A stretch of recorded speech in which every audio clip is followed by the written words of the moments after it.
লাভার ও YouTuber বন্ধুদের জানাই আন্তরিক প্রীতি ও শুভেচ্ছা।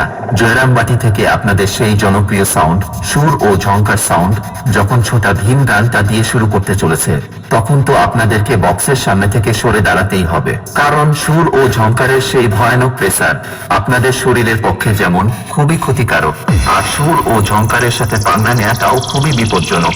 সুর ও ঝংকারের সাথে যে লড়তে আসে তাদের দু পায়ের নিচে ফাঁক হয়ে হাওড়া ব্রিজ হয়ে যায়।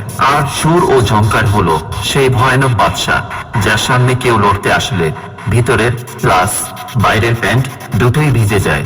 তাই বলছি বন্ধুরা, সুর ও ঝংকারের সামনে থেকে দূরে থাকুন, আর অন্যজনদেরও দূরে রাখুন, আর বেশি ভাট না বকে চলুন এবার শুরু করি।